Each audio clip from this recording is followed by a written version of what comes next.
आखिर जेन जी का माइंडसेट इतना बदल क्यों गया है? क्या वाकई बार बार जॉब बदलना समझदारी है या इसके पीछे छुपे हैं कुछ बड़े रिस्क?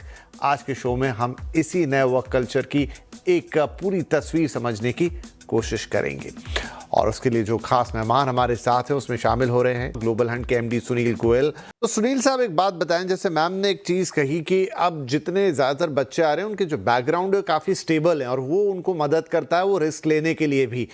तो क्या इसे मैं ऐसा देखूं कि हमारे समय में या पहले के वक्त में भी लोग ऐसा करना चाहते थे अगर उनके भी बैकग्राउंड स्टेबल होते, उनके लिए भी चीज़ें वैसी होती कि कोई रिस्क इन्वॉल्व ही नहीं है तो चलो चेंज कर करके देखो? क्या ये फैक्टर मेजॉरिटी में ऊपर है या फिर अप्रोच, सोच यही बदल चुकी है? भले ही शायद उनकी उतनी अच्छी फाइनेंशियल बैकिंग ना हो लेकिन फिर भी वो रिस्क लेंगे और ज़्यादा एक्सपेरिमेंट करना चाहेंगे, ज़्यादा बदलाव करना चाहेंगे।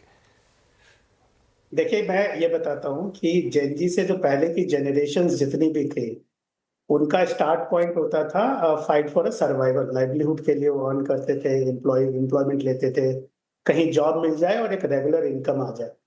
आज की डेट में अगर हम देखें तो एक न्यू जनरेशन जो जेन जी की जनरेशन्स है, वहाँ पे क्या डिफरेंस आया है? वहाँ फाइट फॉर लाइवलीहुड नहीं है। एक एक मिनिमम बैकअप्स है, हर किसी के साथ है। नंबर 2 में रिस्क टेकिंग एबिलिटी ज्यादा हाई है। इसीलिए अगर आप देखेंगे तो आज के डेट में स्टार्टअप्स ज्यादा खुल गए। शायद पहले के जनरेशन के टाइम में इतने स्टार्टअप नहीं खुले थे।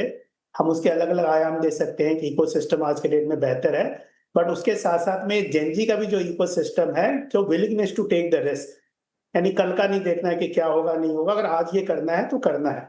तो उसके अंदर में क्या है कि आज की डेट में अगर आप दूसरे एंगल से देखें तो जॉब चेंज करने में भी कोई मुझे नहीं लगता है कि कोई बुराई है। बट क्या आप हर जॉब चेंज करने में कुछ सीख रहे हैं? आपको क्या नए स्किल्स आप अपने अंदर इंडक्ट कर रहे हैं? कहीं ना कहीं आपका एक्सपीरियंस आपको नेक्स्ट जॉब में हेल्प कर रहा है, या सिर्फ 5, 10, 15, 20, 25% के चक्कर में जॉब चेंज कर रहे हैं? तो 3 या 4 जॉब के बाद आप ऑब्सोलीट हो जाएंगे मार्केट से, क्योंकि उसके बाद आपको कोई लेगा नहीं। या तो आप अपने आप को इतने ज्यादा स्किल्ड कर रहे हैं, इतने ज्यादा, जो कि टेक्नोलॉजी में पिछले 2 डिकेड से हो रहा है। 20 सालों से अगर हम देखें तो टेक्नोलॉजी एक ऐसा डोमेन रहा है जहां पे कि लोग हर 2 से 3 साल में जॉब चेंज कर रहे हैं। तो बट उसके बाद भी उनकी डिमांड बनी रही है मार्केट में, क्योंकि वो स्किल्स अपग्रेड करते हैं, टेक्नोलॉजी की मार्केट रही है वैसी।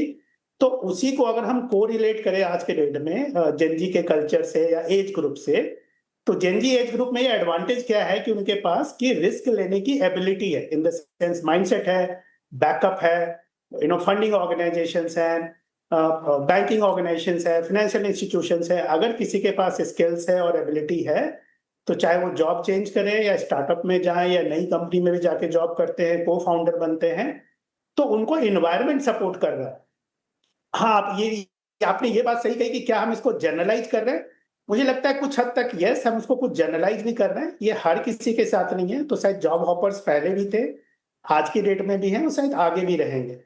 बट जॉब हॉपिंग बैड चीज नहीं है, एज लॉन्ग एज अगर आपकी लर्निंग कंटिन्यूअस है, आप कुछ ना कुछ ऐड कर रहे हैं, और नेक्स्ट कंपनी जब आपको हायर करने के लिए इंटरव्यू करती है, असेस करती है, या जब रखती है प्रीमियम देके, तो उस समय उनको लगना चाहिए कि वैल्यू फॉर मनी है आपकी एम्प्लॉयमेंट, उनके यहाँ पे जितने दिन भी आप काम करें। सुनील साहब, इसको थोड़ा वर्क प्लेस के हिसाब से देखें कि बहुत सारे नए स्टार्टअप्स, तो ऐसा तो नहीं कि वो जेनजी ने स्टार्ट किए क्योंकि उनकी तो उम्र ही उतनी नहीं पहुंची होगी। हो सकता है कुछ ओनर्स हों जो शायद जेनजी को, आई डोंट नो, लेकिन एटलीस्ट मिलेनियल्स तो वहाँ हो सकते हैं जिनमें मैं मानूंगा कि इतना बड़ा गैप नहीं है। 2 जनरेशन है जो आगे पीछे खड़ी हुई हैं। तो क्या स्टार्टअप्स के अंदर जो जेनजी है वो ज़्यादा कंफर्टेबल फील करती है, जहाँ हम देखते हैं कि काम करने के पैटर्न काफ़ी फ्लेक्सिबल हैं, उठने बैठने के तौर तरीके बहुत टिपिकल कॉर्पोरेट जॉब जैसे नहीं है? क्या वहाँ ऐसी कोई रिपोर्ट या ऐसा कोई डॉक्यूमेंट या ऐसा कोई डेटा आपके पास है जो बताए कि हाँ, ऐसी फ्लेक्सिबिलिटी में दे फील बेटर? देखिए, ये वेरी करता है, क्योंकि न्यू एज बिजनेसेस में न्यू वेज ऑफ वर्किंग होता है। बट अगर आज की डेट में अभी भी अगर आप मैन्युफैक्चरिंग में जाते हैं, जिसको कि हम बहुत ही ज्यादा फोकस कर रहे हैं कि मैन्युफैक्चरिंग है, ऑटोमोबाइल्स हैं, इंडस्ट्रियल हैं, तो वहां भी तो एंट्री वर्कफोर्स की जरूरत है ना। वहां भी जो लोग कॉलेजेस से आज के डेट में पास आउट होके जाएंगे, मैकेनिकल, इलेक्ट्रिकल्स, सिविल, जितने भी इंजीनियरिंग के लोग हैं या किसी भी फंक्शंस में जाते हैं, वो भी जेनजी एज ग्रुप से है। सबसे पहले तो way of working industry to industry vary करता है। यानी आज के डेट में अगर हम जाके देखें तो जितनी आईटीईएस या न्यू एज के जितने भी स्टार्टअप हैं, मोस्टली ये सब टेक ड्रिवन ऑर्गेनाइजेशन है, टेक प्लेटफॉर्म्स हैं, टेक ड्रिवन है। जहां पे कि हमेशा से ही थोड़ा advance way of global way of working रहा है कि आपको ओपन ऑफिस का एनवायरनमेंट है, बहुत ही स्ट्रिक्ट टाइमलाइंस हैं, फ्रीडम है, फ्लेक्सिबिलिटीज हैं, आप रिमोट से काम कर सकते हैं।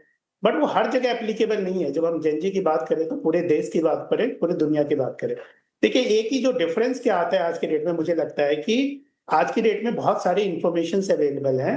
आज की डेट में इंफॉर्मेशन जो ग्रोथ है वो बहुत जल्दी होती है किसी इंडिविजुअल के अंदर में, और कोई भी चीज की लर्निंग है वो फास्टर है because of the environment, information system, training, जो भी चीजें अवेलेबल है, सेल्फ लर्निंग।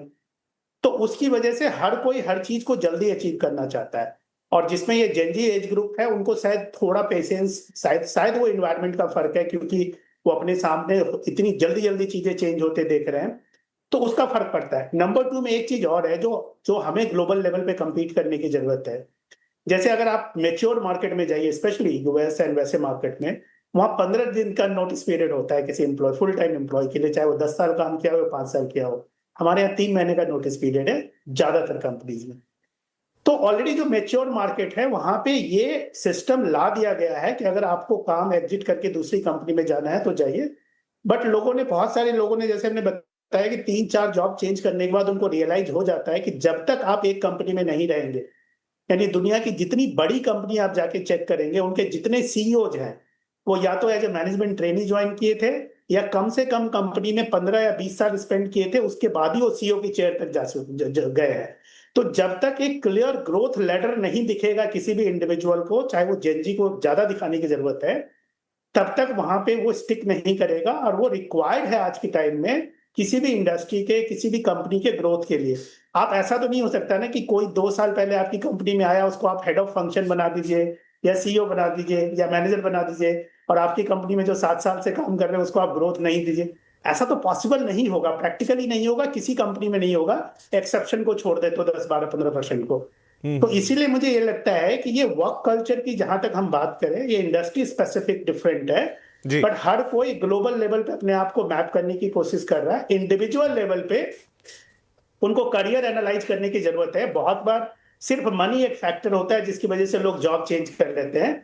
मुझे लग रहा है कि वो सफिशिएंट फैक्टर नहीं है जॉब चेंज करने के लिए। Right, very well explained Goyal साहब। आप तीनों ही मेहमानों का आई थिंक बहुत अच्छी तरह से आपने एक्सप्लेन किया क्या हो रहा है और क्या करना चाहिए। धन्यवाद, नमस्कार।